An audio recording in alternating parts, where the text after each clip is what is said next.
American troops are headed to Nigeria to help stop the killing of Christians by Islamist militants. President Trump promised to protect Christians and others under persecution and execution there last year when he designated Nigeria a country of particular concern over the attacks and mass killings and kidnappings.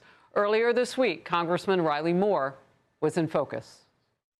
Right now, the folks that I am talking to on the ground have described what's happening in the Middle Belt in the north of Nigeria right now in the last 10 days as a bloodbath. It's just wanton death and murder and destruction that continues. But working with the administration, we are making steps in the right direction to address this persecution. The president is very singularly focused on addressing this. And it is in the Faulkner Focus, and we continue our coverage. Senior foreign correspondent Jillian Turner. Jillian.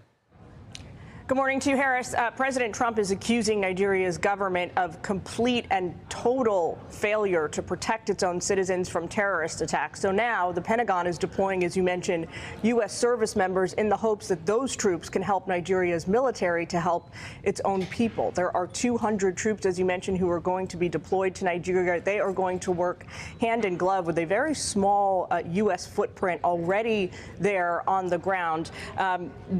They are focused on the fight against Islamist terror groups, Boko Haram and ISIS. Here's the president last week, Harris.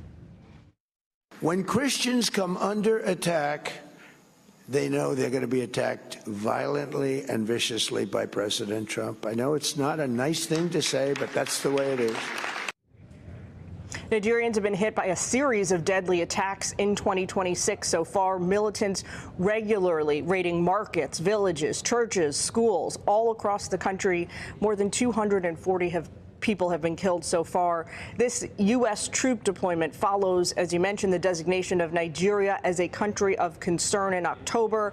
Back then, President Trump cited the killing of 3,100 Christians known last year, as well as joint U.S.-Nigerian strikes on terror targets on Christmas Day. The U.S. envoy for religious freedom says that terror groups are actually getting a helping hand, unfortunately. Take a listen.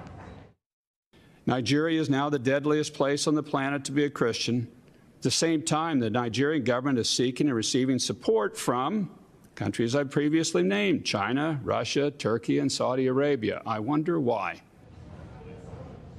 It's really interesting, Harris, to look at the demographics of African nations writ large, because nearly half of the entire continent today actually identifies as Christian. This is a huge demographic change from 50 years ago. 100 years ago, it was less than 9% of people in the country.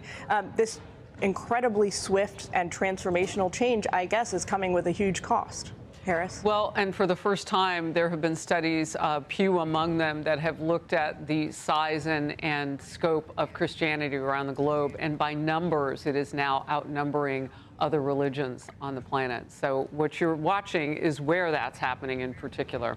Jillian, thank you very much. Hey everyone, I'm Emily Campagno. Catch me and my co-hosts Harris Faulkner and Kaylee McEnany on Outnumbered every weekday at 12 p.m. Eastern, or set your DVR. Also, don't forget to subscribe to the Fox News YouTube page for daily highlights.